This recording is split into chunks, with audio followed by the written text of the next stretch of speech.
സംപൂജ്യരായ എല്ലാ കുടുംബാംഗങ്ങൾക്കും ധന്യമായ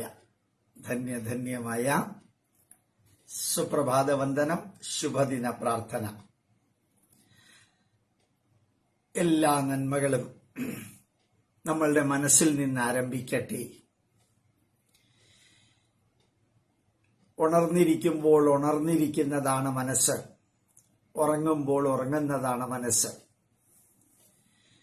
ആ മനസ്സില് ഉണർന്നിരിക്കുമ്പോൾ ചെവിയിലൂടെ, കണ്ണിലൂടെ, മൂക്കിലൂടെ, നാക്കിലൂടെ, മനസ്സിലൂടെ, ചിന്തകളിലൂടെ എന്തെല്ലാം മനസ്സിലേക്ക് പ്രവഹിപ്പിക്കാൻ സാധിക്കുമോ അതാണ് മനസ്സിന്റെ സ്റ്റാറ്റസ്. മനസ്സിലേക്ക് നന്മകൾ കൊടുക്കുക, മനസ്സിൽ നിന്ന് നന്മകൾ തിരിച്ചു വരും. ശരീരത്തിന് നല്ല ഭക്ഷണം കൊടുക്കുക, കുട്ടികൾക്ക് നല്ല ശീലങ്ങൾ കൊടുക്കുക, വീട്ടിലുള്ള എല്ലാ നന്മകളും നന്മകളായിട്ട് നിലനിർത്തുക, നന്മ നിറഞ്ഞ പുസ്തകങ്ങൾ വായിക്കുക, നന്മ നിറഞ്ഞ പ്രഭാഷണങ്ങൾ കേൾക്കുക, നന്മ നിറഞ്ഞ സംഗീതം, കഥ, അനുഭവം, ഉപദേശങ്ങൾ, നന്മ നിറഞ്ഞത് നമ്മളുടെ മനസ്സിനകത്തേക്ക് പമ്പ് ചെയ്യുക. അപ്പം മനസ്സിൽ നിന്ന് വരുന്നതെല്ലാം നന്മ നിറഞ്ഞതായിരിക്കും. ഈ ലോകത്തിലെ മിക്കവാറും എല്ലാം അങ്ങനെയാണ്. നന്മ നിറഞ്ഞ സാധനങ്ങൾ ഉപയോഗിച്ച് ഭക്ഷണ പദാർത്ഥങ്ങൾ ഉണ്ടാക്കാം, നന്മ നിറഞ്ഞ സാധനങ്ങൾ ഉപയോഗിച്ച് വീട് മെയിൻ്റനൻസ് നടത്താം, നന്മ നിറഞ്ഞ വസ്ത്രങ്ങൾ നമ്മളുടെ ശരീരത്തെ മോടി പിടിപ്പിക്കാൻ ഉപയോഗിക്കുക, നന്മ നിറഞ്ഞ കഥകൾ അത് നമ്മുടെ കുട്ടികൾക്ക് പറഞ്ഞു കൊടുക്കാം, നല്ല അനുഭവങ്ങൾ നന്മ നിറഞ്ഞത് കുട്ടികൾക്ക് പറഞ്ഞു കൊടുക്കുക, നല്ല ഉപദേശങ്ങൾ പറഞ്ഞു കൊടുക്കുക, നല്ല ജീവിതാനുഭവങ്ങൾ പറഞ്ഞു കൊടുക്കുക. എപ്പോഴൊക്കെ സാധിക്കുമോ അപ്പോഴൊക്കെ, ആർക്കൊക്കെ സാധിക്കുമോ അവരൊക്കെ, എങ്ങനെയൊക്കെ സാധിക്കുമോ അങ്ങനെയൊക്കെ, എന്നെല്ലാം സാധിക്കുമോ അന്നെല്ലാം. അതാണ് യഥാർത്ഥത്തിൽ വേദം നമ്മളെ പഠിപ്പിക്കുന്നത്. വേദം നമ്മളെ പഠിപ്പിക്കുന്നു, ഭദ്രം കർണേഭി ശൃണുയാമദേവ. നിങ്ങൾ കേട്ടിരിക്കുന്ന മന്ത്രം തന്നെയാണ്. നന്മ നിറഞ്ഞത് ചെവികളിലൂടെ കേൾപ്പിക്കുക. ഭദ്രം പശ്യേമ അക്ഷഭിർയജത്രാഹ. നമ്മളുടെ കണ്ണുകളിലൂടെ നന്മ നിറഞ്ഞത് കാണാനുള്ള അവസരങ്ങളെല്ലാം ഉണ്ടാക്കുക. സ്ഥിരൈരംഗൈഹി തുഷ്ടുവാഗംസ സ്തനൂഭിർവ്യശേമ ദേവഹീതം യദായുഹു.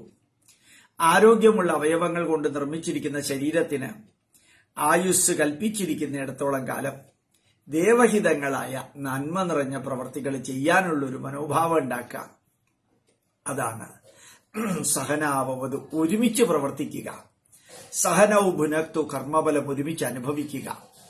സഹവീര്യം കരവാവഹൈ, ഒരുമിച്ച് പ്രവർത്തിക്കുക. തേജസ്വിനാവധീതമസ്തു, അപ്രകാരം തേജസ്വികളായി തീരുക.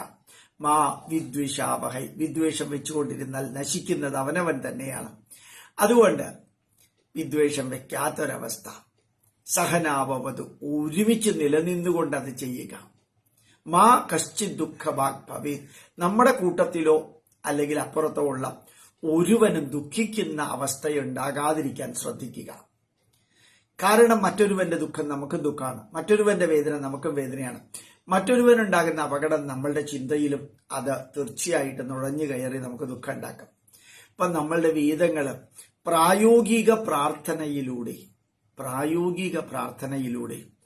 പല നിർദ്ദേശങ്ങളാണ് നൽകുന്നത്. പ്രാർത്ഥന മാത്രമല്ല, ഇതൊക്കെ തരേണ്ടത് ഈശ്വരനല്ല, ഇതൊക്കെ നമ്മളുടെ മനസ്സിലുണ്ടാക്കേണ്ടത് നമ്മളാണ്. നമ്മളെ ഉയർത്തേണ്ടതും വളർത്തേണ്ടതും ഉണർത്തേണ്ടതും നമ്മളാണ്. അതിന്റെ ഉത്തരവാദിത്വം ദൈവത്തിനോ മറ്റുള്ളവർക്കോ കൊടുക്കുകയല്ല, മറിച്ച് ഈശ്വരീയ ചിന്താധാര, നമ്മുടെ പൂർവജന്മാരുടെ ചിന്താധാര, നമുക്കകത്തും പുറത്തുമുള്ള ഓരോ ചൈതന്യത്തെക്കുറിച്ചുള്ള ചിന്താധാര, അത് മനസ്സിൽ നിറയ്ക്കുമ്പോൾ മനസ്സിലേക്ക് വരുന്നതിനെ എല്ലാത്തിനും ശുദ്ധീകരിക്കാൻ സാധിക്കും. അതിനാണ് ഈശ്വര വിശ്വാസം. ഈശ്വരൻ എല്ലാം ചെയ്തു തരില്ല. ഈശ്വരീയമായത് മനസ്സിനകത്തുണ്ടെങ്കിൽ ഈശ്വരീയമായത് ചെയ്യാനുള്ളൊരു ഫീലിംഗ് നമുക്കുണ്ടാവും.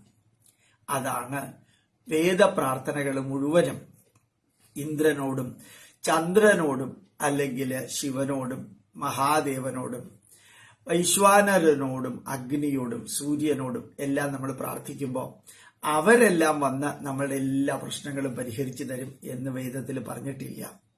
അവര് ചെയ്യുന്ന അല്ലെങ്കിൽ അവരിലൂടെ നമ്മൾ കാണുന്ന അനുഭവിക്കുന്ന നന്മകൾ, ആ നന്മകൾ നമുക്ക് മാർഗദർശകമാകട്ടെ.